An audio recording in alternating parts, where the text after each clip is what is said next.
Eu quero ler 1 João capítulo 2, versículo 1. Isso. Encontraram? Amém. Diz assim: filhinhos meus, estas coisas vos escrevo para que não pequeis. Se todavia alguém pecar, temos advogado junto ao Pai, que é Jesus Cristo, o justo. o justo. E aqui está justamente dizendo isso, né? Que tem um advogado, caso alguém peque. E claro que todos nós pecamos desde o jardim do Éden. E pecamos todos os dias. E eu fico ainda... Eu não entendo, porque nós estamos no século XXI, correto?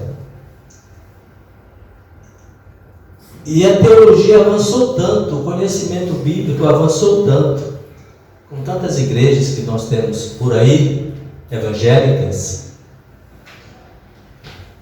e ainda existem pessoas que confessam as suas culpas, os seus pecados, as suas falhas a um determinado homem,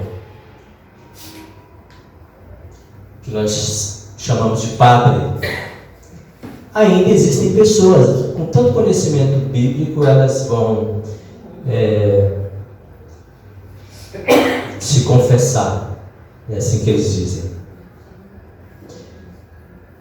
a um homem, a um padre. Mas aqui diz que o único advogado é Jesus Cristo, não é outra pessoa, não é um sistema religioso. E ainda tem outros que confessam diante de uma imagem. A gente pensa, fala, não, mas ainda acontece. Olha, com tanto conhecimento teológico, bíblico que nós temos, tanto esclarecimento da palavra de Deus, ainda tem pessoas que ainda, elas, pela tradição, ou por não aceitar esse advogado, elas encontram um intermediário. E aí, coloca o nome dos santos e santa, intercedendo pelas culpas, pelos pecados. E nós vimos que Deus, desde o início, Ele apresentou uma outra maneira, uma outra forma da gente poder pedir perdão dos nossos pecados. Antes de Jesus Cristo, nós tínhamos os sacrifícios, como foi colocado ontem aqui. Depois de Jesus, o único que nós podemos nos dirigir com todo o nosso coração, com toda a nossa mente, com todo o nosso entendimento, é a Jesus Cristo. E não a homens ou a imagens. Não faz sentido. Não faz sentido. Com tanto conhecimento bíblico e teológico que nós temos na atualidade. É o peso, é o jugo da tradição nas costas das pessoas, sendo escravizadas biblicamente e teologicamente por inverdades ou por teologias infundadas, porque não é bíblico, não é teológico. Então essa foi a primeira dimensão que nós falamos ontem. Então vamos falar um pouquinho sobre a segunda dimensão, que nós falamos que ela está num nível, né, ou no eixo horizontal, que é o nosso relacionamento, o nosso dia a dia. Eu também coloco a cidade de Deus, que é essa primeira dimensão, e a cidade dos homens, que a cidade dos homens é onde nós estamos. Somos nós que estamos aqui. com os nossos problemas, as nossas falhas. Diariamente erramos e pecamos. Com toda a prontidão que nós temos de seguir e obedecer a Jesus, ainda nós temos as nossas falhas. Uns mais que outros. Mas aqui eu combato a ideia da santidade. Porque existem grupos também por aí que vão ao extremo, garantindo que é possível ser santo, perfeito. Nós sabemos que não é assim. Aqui nessa terra, até a volta de Jesus, nós teremos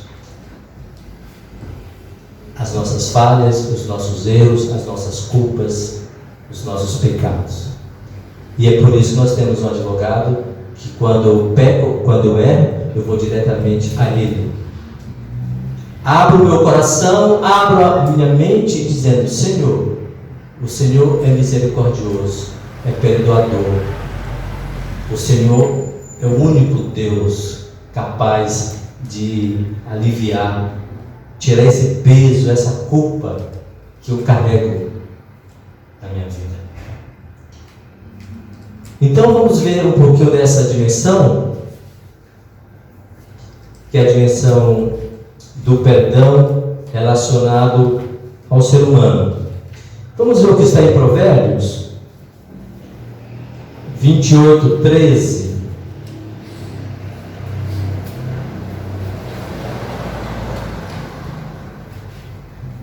Provérbios 28:13 diz assim: encontraram? O que encobre as suas transgressões. O que acontece com esse tipo de pessoas? Jamais prosperará. Jamais prosperará. Mas o que as confessa e deixa alcançará misericórdia. Aqui, irmãos, nessa primeira parte, a gente pode entender que está falando de consciência. Porque eu gosto de me incluir nesse meio também. A gente às vezes quer falar, né, sempre em terceiro, na terceira pessoa. Mas eu gosto de falar na primeira pessoa. Porque às vezes eu tento encobrir a minha transgressão. Mas eu sou consciente dela. Eu sei que eu fiz. Eu sei que eu cometi. E aqui diz que aquele que encobre, ou seja, aquele que é encoberto, aquele que tenta esconder o seu erro, a sua falha, a sua transgressão. E às vezes acontece conosco. A consciência. Sabe a vantagem que às vezes nós queremos ter lá no supermercado, lá em algum lugar? Está aqui. E acontece comigo, às vezes no meu trabalho. A pessoa fala assim: Valdirão, mas não era tanto, eu já não lhe passei tanto. Eu falei: não, você já me passou o valor correto, você não deve nada. Ou então a pessoa fala assim: nossa, mas eu pensei que eu tinha já dado só uma parte do pagamento para você. Não, você já pagou tudo. Então, existem essas situações que a gente às vezes quer levar vantagem num troco, num dia de serviço, num orçamento que a gente passa. Está dentro da transgressão, está dentro da falha, está dentro do erro, do pecado. Não existe um pecado maior que outro. É um engano a gente pensar assim. Todos os pecados, todas as transgressões, elas têm o mesmo peso. Pode ser uma mentirinha, pode ser uma mentira grande, enorme. Tem o mesmo peso. E às vezes nós queremos encobrir essa transgressão. E aqui diz que jamais prosperará. Mas essa prosperidade que está dizendo aqui, será ser só financeira? Eu acredito que não. Prosperidade de crescimento, de consciência limpa, de você caminhar com a cabeça erguida pela cidade, pelas ruas. Isso é uma prosperidade. É você poder representar bem perante a sua filha, a sua família, como exemplo. Então essa prosperidade aqui é você andar de consciência limpa, tranquilo, sossegado. Você entra e sai sem temor. Então você é uma pessoa próspera. Infelizmente nós temos a teologia da prosperidade que muitos vão e buscam uma igreja pensando em ficar rico, pensando em trocar um carro, comprar uma casa e aumentar o número de clientes. E a gente vê isso de uma forma bem dinâmica nas igrejas apostólicas, que nós chamamos de teologia da prosperidade. Então eu vejo que essa prosperidade aqui não é só a financeira. Pode ser uma prosperidade econômica? Sim, pode. Mas não é o objetivo, não é o foco. Porque quando a gente estuda a Bíblia, a gente vai ver que em nenhum momento Jesus diz que você se tornará rico em segui-lo. Pelo contrário, ele diz: nesse mundo tereis o quê? Aflições, provas, dificuldades. Ele não fala: você vai me seguir que você vai ter um carro 2023. Não é isso. Não é isso que a Bíblia ensina. Mas eu acho que olhando dentro do campo teológico, a Bíblia, sim, ela garante as bênçãos a cada um de nós. Mas isso não deve ser o foco, né? Então aqui, Provérbios, ele toca no aspecto da consciência. Não podemos encobrir as nossas transgressões. Nós temos que realmente confessá-las, conversando com Deus, conversando com Jesus e dizendo tudo aquilo que eu faço de errado. Ok? Quer ver? Vamos ver um outro? Nós lemos também esse versículo ontem, mas eu quero retornar porque ele está dentro dessa segunda dimensão, que é a dimensão do perdão na linha horizontal. Está em Colossenses 3:13. Só o comecinho. Colossenses capítulo 3, versículo 13. Diz assim: suportai-vos uns aos outros. Olha o que diz na sequência: perdoai-vos mutuamente.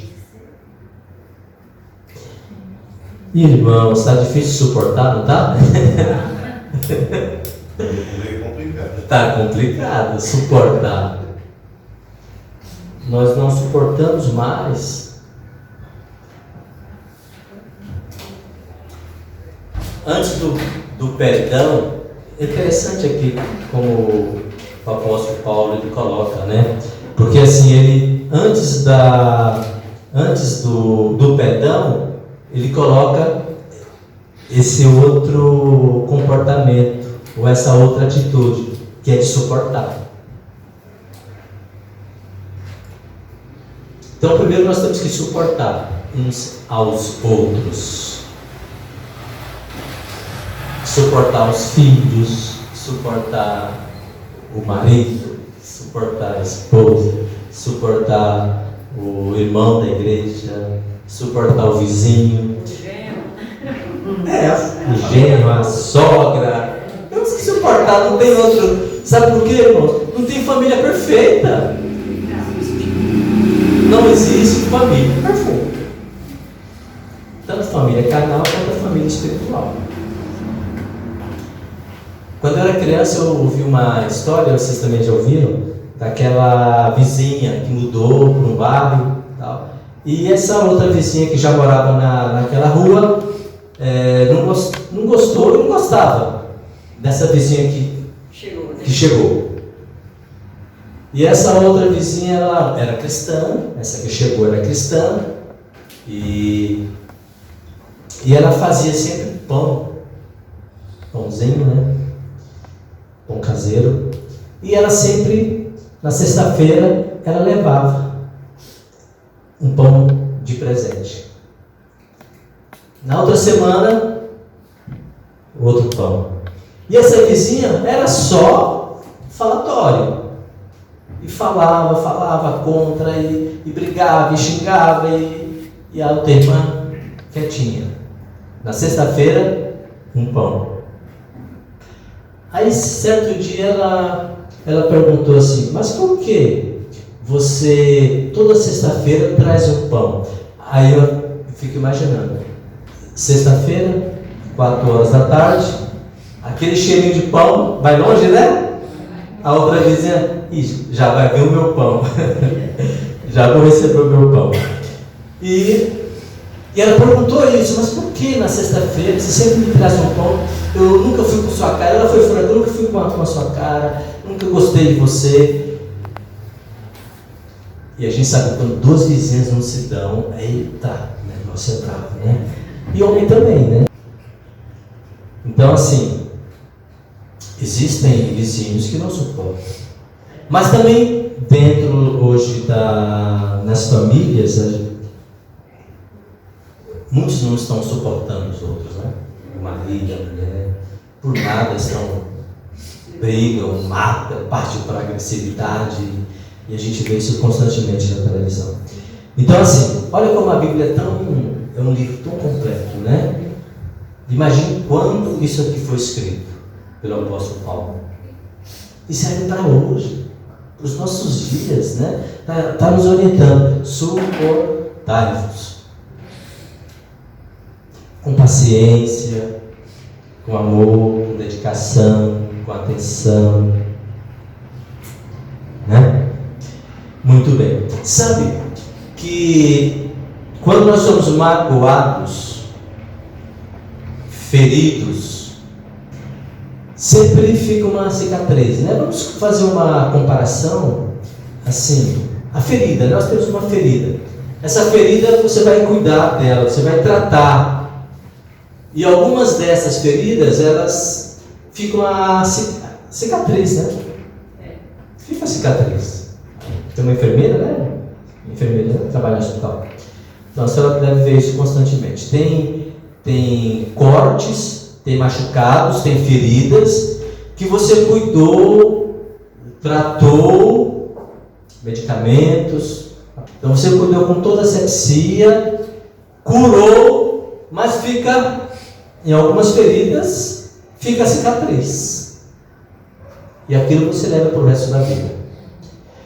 E conosco também não é diferente. Às vezes a gente leva uns machucados, algumas feridas pela vida, e vão ficar cicatrizes. Vai ser curado, porque foi tratado. Mas vai ficar algumas cicatrizes. Aí eu quero pedir agora para o Danilo, né? Para nós, por gentileza. Aí eu destaquei 5 passos aí. 5 passos. Olha como é interessante isso. O caminho do perdão. Tem um caminho, tem uma maneira que a gente tem que seguir, sabe, irmão? Tudo é didático. E a gente precisa aprender didaticamente. Vamos imaginar aqui o nosso futuro dentista. Ele está aprendendo tudo na faculdade, os primeiros passos, né? Vamos supor, um canal, vai fazer um canal lá. Então, o professor fala para ele, olha, primeiro é isso, depois isso, cuida disso aqui, até poder fazer o canal. Então tudo tem uma maneira, tem uns passos, né? Não é assim de uma forma que a gente chega e vai fazendo. Precisamos aprender esses caminhos, né? Então aqui, caminho do perdão. Primeira coisa, é aceitar que eu fiz algo de errado. Para eu chegar ao perdão, então assim, nossa, eu errei. A minha consciência, que nós lemos em Provérbio, eu não vou cobrir essa transgressão, eu não vou cobrir essa falha. Eu fiz algo de errado, eu errei. Eu vou aceitar que eu errei. Não adianta a gente enganar. E às vezes nós queremos nos ludibriar, nos enganar. E temos que ser sinceros conosco mesmo. Aquele pensamento lá de Sócrates, né? Conheça-te a ti mesmo. Temos que conhecer. E nós temos como aqui, ó, um exemplo. O Mateus está com suporte. Aqui é um tripé. Tem um tripé. Se a gente tirar um pé, vai o quê? Vai cair. Então, o ser humano ele é composto de um tripé. Todos nós, os seres humanos, são divididos em 3 facetas. Primeiro é o físico. Aspecto físico. A gente precisa cuidar do nosso aspecto físico. Se eu pegar alguns pesos a mais, o que vai acontecer? Vai lesionar, né? Vai lesionar. É o que aconteceu comigo. Então esse é o tripé. Temos que cuidar do nosso físico, da nossa aparência, da nossa alimentação, da nossa maneira de vestir, né? Aspecto físico, um tripé. Segundo, aspecto mental, psicológico. Então o perdão, irmãos, ele passa pelo aspecto também psicológico, emocional. Se você não está bem com você mesmo, ou comigo mesmo, como é que eu vou estar bem com Deus? Eu não posso estar bem com o meu aspecto espiritual se eu não estou bem com o meu aspecto psicológico. E muitas vezes, dentro da igreja, não só, em geral, nós queremos dar uma ênfase maior no aspecto espiritual e esquecemos dos outros 2 aspectos, principalmente do psicológico. Então, quando eu estou aceitando que eu errei, que eu tive uma culpa em relação àquele ato, àquela atitude, poxa, eu estou já fazendo uma introspectiva com o meu aspecto mental, com o meu aspecto psicológico. Eu estou entendendo comigo mesmo, eu estou conversando comigo mesmo. E nós precisamos conversar conosco também. E se fala muito pouco na igreja sobre isso, mas a gente precisa trabalhar esses temas da psicologia, né? Segundo passo, ou segundo tópico, como vocês queiram, arrependimento é muito mais do que uma simples emoção, tristeza. Eu estou triste, estou emotivo. Não. Você precisa ter uma atitude de mente. Então, o arrependimento, ele não é só uma emoção, ele não é só uma tristeza. Isso faz parte, mas não para aí. Então, olha só. A gente peca no aspecto físico, a gente peca no aspecto psicológico e a gente peca também no aspecto espiritual. Tem muita gente que está doente por aí pelo aspecto físico. Outros pelo aspecto mental. Então são portas que nós precisamos fechar. Aqui não. Falar para o inimigo, aqui não. Então nós entregamos a Deus, pedimos a Ele que nos proteja com o aspecto físico, aspecto psicológico e o aspecto espiritual, que é o terceiro tripé. Então o ser humano ele é composto aí. E tem algo muito importante que a gente precisa aprender a nos perdoar. Você não pode viver a vida inteira sofrendo com algo que aconteceu lá no passado.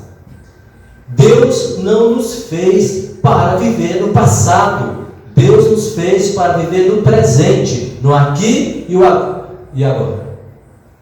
Ele fala assim: os nossos pecados são jogados aonde? Nas profundezas do mar. Tem outra versão que diz no esquecimento. Então Deus vai lembrar o passado? Não. Pela Bíblia? Não. Agora o aqui e agora é o que vai modificar, é o que vai moldar o nosso futuro. As cicatrizes ficam. Eu fiz algo que machucou meu aspecto físico. Vai ficar a cicatriz.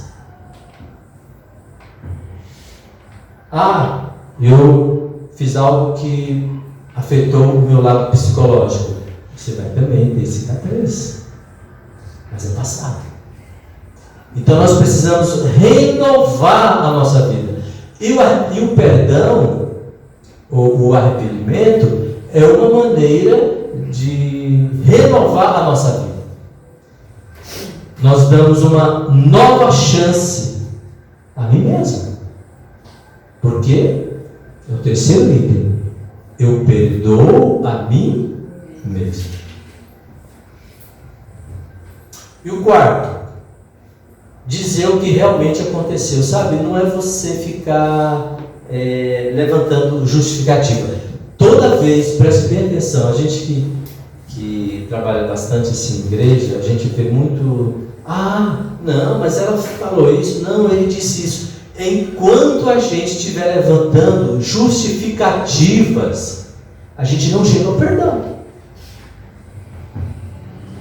Porque aí eu apresento a minha razão e ele vai apresentar a razão dele. Estão compreendendo? Então assim, é dizer realmente o que aconteceu. Olha, eu errei, eu fiz isso. E o outro, eu também. Vamos acertar aqui os ponteiros, vamos conversar. Porque se a gente for levantar dúvidas ou levantar justificativas, a gente vai levantar do mesmo jeito, ou até pior. E às vezes tem pessoas que sentam para conversar e terminam brigando mais ainda. Aí começa a discutir, começa a alterar a voz, sabe? E às vezes acontece isso dentro do casamento também. E o quinto é pedir perdão ao próximo. Então, até o perdão, veja só, a gente coloquei ali 4 itens. Aceitar que eu fiz algo de errado. É ter uma mudança de atitude, né? Não é só a gente pensar na questão, eu estou triste, eu tenho motivo. Não, você precisa realmente tomar uma posição, tomar uma atitude, falar, eu vou lá, e eu vou conversar, e vamos resolver isso. Perdoar a mim mesmo, dizer o que realmente aconteceu ali, por último, pedir perdão.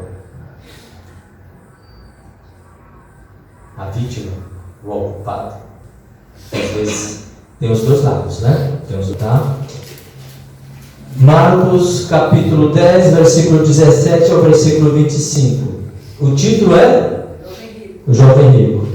Todos conhecem a história do jovem rico. Mas ele estava preso aonde? Naquilo que era bom.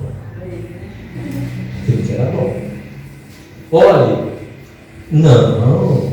Jesus aqui chama aquele jovem para uma nova atitude, para uma decisão.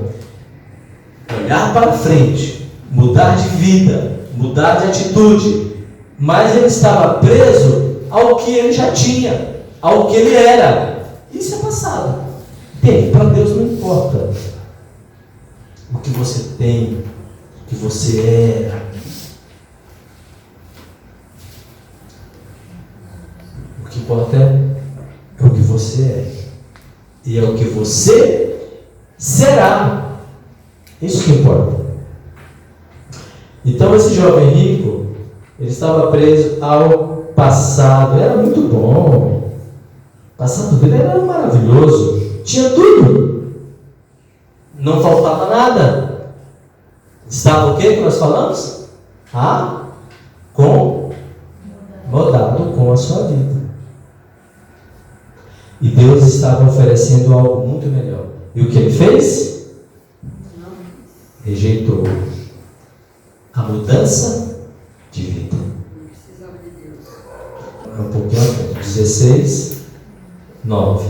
O título fala sobre Maria Madalena. Então vocês conhecem a história, né? O que aconteceu com a Maria Madalena? Ela rejeitou? Não. Ela aceitou.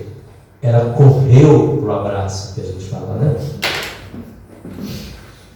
Aquela vida passada que ela tinha, o que ela fez? Ela deixou. E ela estava se prontificando para uma mudança de vida.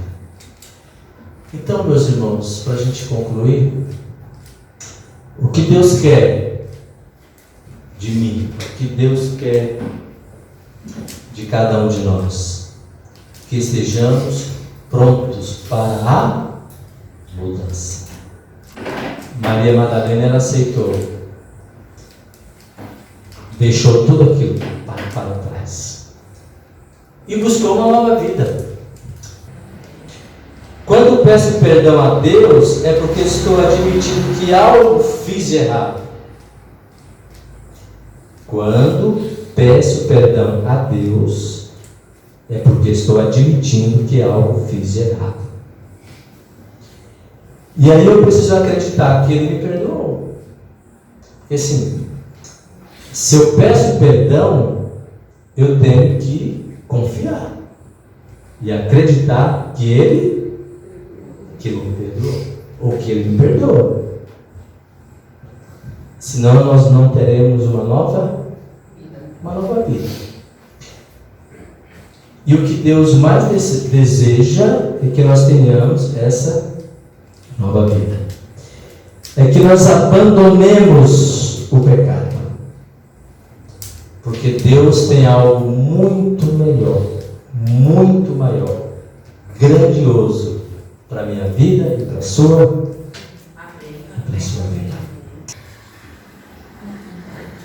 Vamos sempre buscar, nesses momentos da adrenalina, uma tranquilidade de espírito, de paz, de amor, é o que diz o hino. Vamos buscar essa fonte maior que é Jesus Cristo. Que Deus nos abençoe. Vamos orar? Querido Jesus, muito obrigado, Senhor, por tudo. Fique conosco nessa noite, nessa semana de trabalho. Que possamos enfrentar, Senhor, as dificuldades que vierem, com a Tua ajuda, com o Teu apoio. Fique conosco e que possamos cuidar de nossa vida, tanto do aspecto físico, do aspecto psicológico e do aspecto espiritual. Amém. Nós somos um ser completo. Tu não nos fizeste como um robô, mas nós temos emoções, nós temos motivos intrínsecos que às vezes nós não entendemos, eles afloram em algum momento ou em outro, num relacionamento ou num contato com um ente querido, com alguém da igreja, mas que nós possamos sempre ter a paciência, o cuidado, o bom trato com as pessoas. Amém. Que possamos entender que nós somos faltosos e a outra pessoa também é. Não existe o perfeito. Todos nós estamos num progresso e buscando na tua orientação, pela palavra, esse entendimento de melhorar a cada dia até chegar à perfeição em Cristo Jesus. Amém. Perdoa todos os nossos pecados, assim como o Senhor perdoou os pecados lá do povo de Israel através do sacrifício. Agora, através de Cristo Jesus, o nosso sacrifício maior, o nosso Salvador, aquele que olha para cada um de nós e nos protege e nos dá uma tranquilidade de paz, de espírito, que Ele continue conosco nesses momentos de adrenalina, que nós possamos tirar esse poder viciante que às vezes nós criamos psicologicamente dentro de nós. Que Cristo possa ser o nosso marco, que possa ser o nosso condutor e que somente nele possamos confessar os nossos pecados. Amém. Somente nele possamos confiar plenamente que já fomos perdoados e buscar uma vida em harmonia. Agora leve-nos de volta aos nossos lares, fique com todos aqueles que não puderam vir, também com os nossos familiares que estão em casa. Fique com cada um deles em nome de Jesus. Amém. Amém. Amém.